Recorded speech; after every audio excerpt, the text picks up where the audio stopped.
In this video, we're going to build AI voice agents that can answer your phones, make outbound calls, troubleshoot with customers, solve problems, provide tech support and customer service, deliver surveys, give feedback, and so much more. We're going to walk through this and get you up and running in just a few minutes, and you can do it all for about $5 or $6 to get started.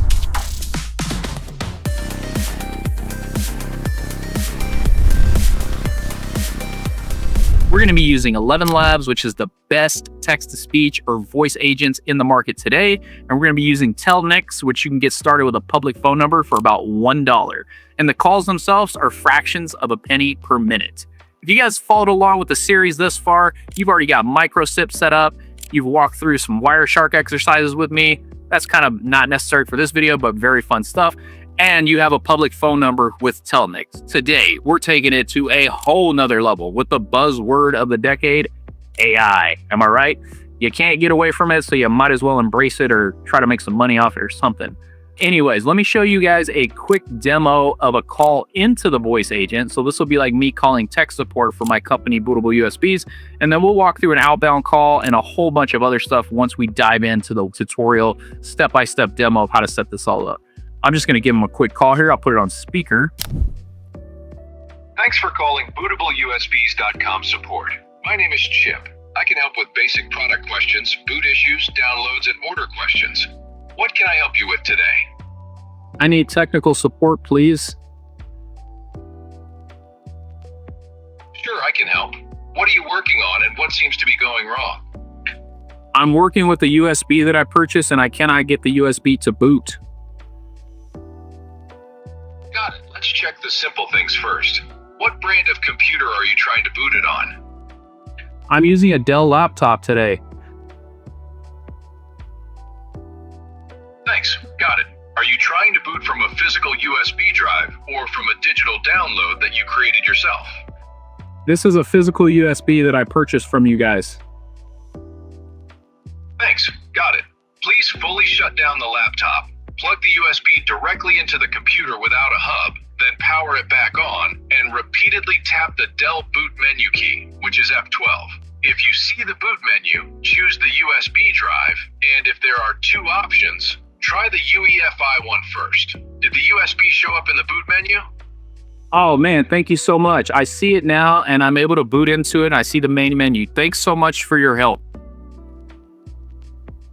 He hung up.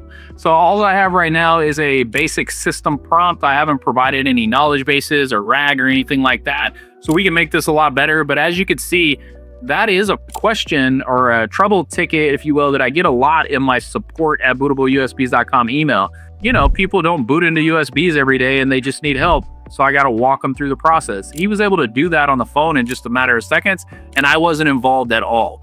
So you can see the value of this. Like I said, it's going to be a great tutorial, guys. Stick around for the whole video because we're going to cover all kinds of cool stuff. But besides learning, if you have an entrepreneurial, mindset like I do, the wheels might already be turning, right? Like I said, you can get this whole thing up and running for like $6 to start. And think about how many small businesses there are out there just in your own community where you could set something up, show it to a company. Maybe it's like a painting company or electrician or plumbing or whatever the case may be. There's so many of them all around us, right? And 99% of them are not technical and they have no idea this stuff even exists, let alone how to set it up. By the end of this video, you're going to be their go-to guy or gal to get it running and provide real value to these companies. So keep that in mind as you guys are learning throughout this series. Hey, how can I use this? And don't worry, you're not stealing my idea of going to help, little companies, small companies get this kind of technology running. There's enough food on the plate for all of us to eat. There's thousands of small businesses just around yourself in your own community. So again, keep that in mind. Obviously, goal number one is to learn and have fun with this and, walk through the steps. But once you master it, it's not that hard, by the way. You've got opportunity for sure. So I'd be excited to hear some feedback if you guys end up doing this, whether it's for your own business, just for entertainment and, labs and learning, or if you actually use this to provide service for other small businesses. Let me know. Hey, we can collaborate. All right, guys, without further ado, hey, I just wanted to say real quick, though, sorry for the bad resolution. I'm on my laptop using the webcam, obviously using the phone to make the phone call, hence why it's not a 4K or at least 1080 video here, but the rest will be on screen for the most part, so it'll be better resolution. So stick around. It's going to be a good one, guys. Let's jump in. All right, we'll start off in ElevenLabs. If you don't have an account, take a minute to create one. You can start for as little as $5 with the pay-as-you-go option. Note that you'll get more credits for your money if you go with a monthly subscription, but if you're just starting out, I'd suggest starting small. Once you're logged in, at the top left, drop down your options and select 11 agents. Now on the left-hand side, select phone numbers. If you don't have a SIP trunk VoIP number yet, make sure you check out our previous videos on getting that all set up. There will be a link to the playlist in the description, and I'll put a card on the screen as well. Before we populate that information, we'll need to head over to Telnyx and make a couple changes. Log into Telnyx and then go to Voice Suite and then SIP Trunking. In the previous video, we set up a credential-based SIP connection. For this one, we'll need an FQDN SIP connection. Click on Create SIP Connection, give it a name, and select FQDN for the type. Then click on Create. Now, I already set mine up, so I'll go back and edit the existing FQDN SIP connection so we can walk through the relevant settings. Now let's walk through the settings we need to get things working, starting on the Configuration tab.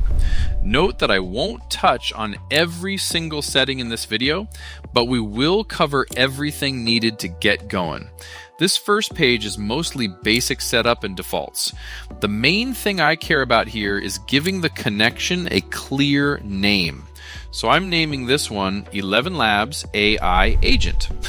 That way, when I come back later, I know this SIP connection is specifically for routing calls into the AI agent workflow.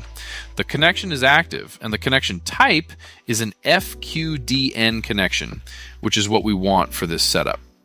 For anchor site, I'm leaving this set to latency. That lets Telnyx pick the best media location automatically based on performance, instead of forcing the call through one specific region. The webhook fields can stay blank for now. We're not building a custom webhook app in this part of the tutorial. Since we're just connecting Telnyx to the voice agent, we don't need to fill those in yet. Under the advanced section, I'm leaving DTMF type set to RFC2833. That's the standard option you'll normally want for keypad tones during SIP calls. I'm also leaving comfort noise enabled and keeping the RTCP settings at their defaults. These are fine for a basic SIP voice agent connection. Finally, down in audio enhancements, noise suppression and jitter buffer are both disabled. For now, I'm keeping these default as well. Once the call flow is working, we can always come back and tune audio quality later. So for this first screen, the key takeaway is simple. Name the connection clearly, make sure it's active, leave most of the defaults alone, and move on to the authentication and routing settings. Next, we're on authentication and routing. And this is the important screen that connects Telnyx to ElevenLabs. At the top, I'm adding the ElevenLabs SIP endpoint as an FQDN. sip.rtc.elevenlabs.io using port 5060.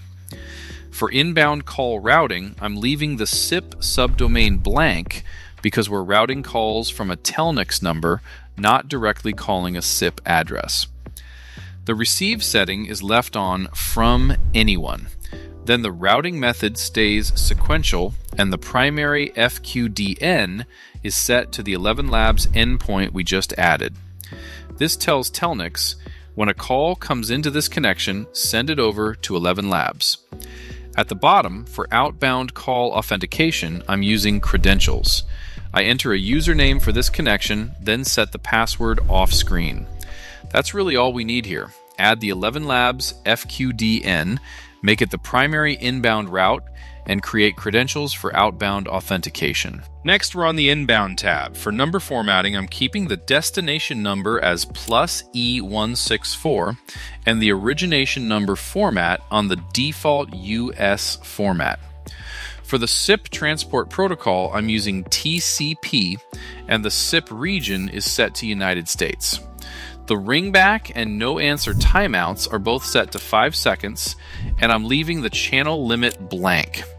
Encrypted media is disabled for this basic setup, and I'm leaving the extra options like prac, third-party call control, and */shaken headers turned off.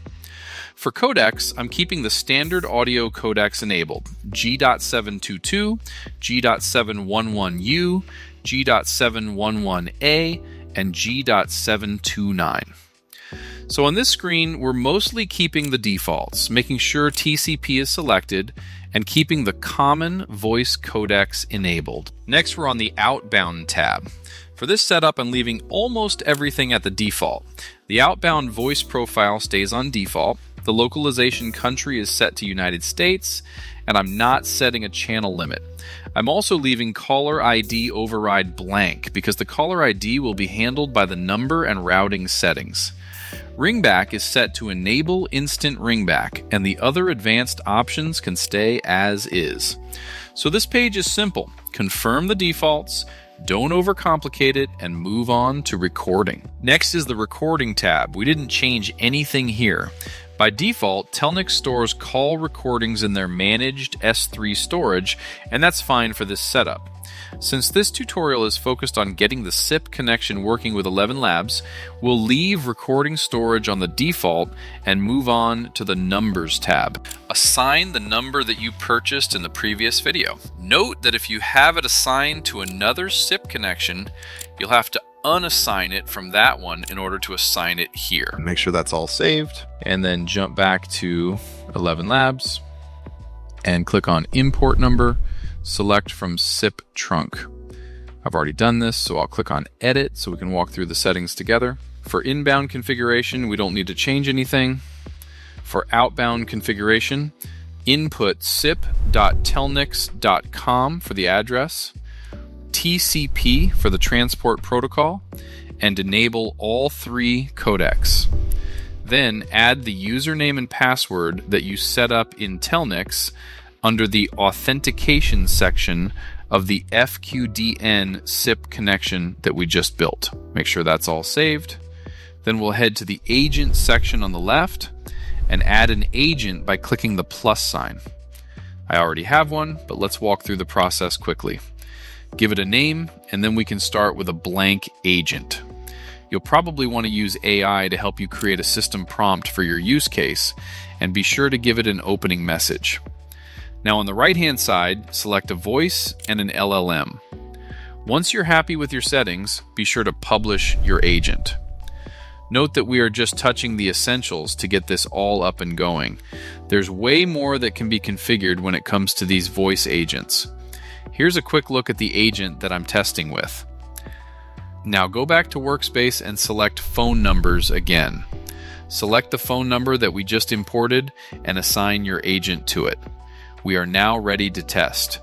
We can perform a test outbound call from here by clicking on Outbound Call, select your agent, input a number you want to call, then just click Send Test Call. Thanks for calling usbs.com support. My name is Chip. I can help with basic product questions, boot issues, downloads, and order questions. What can I help you with today? Order questions. Sure, I can help with that. I cannot view live order details from this call, but I can collect the information support needs. So we don't have to have a full conversation, but that's just to show you that outbound calls do work as well. Now you can do things like batch outbound calls if you wanted to collect user feedback surveys, things like that.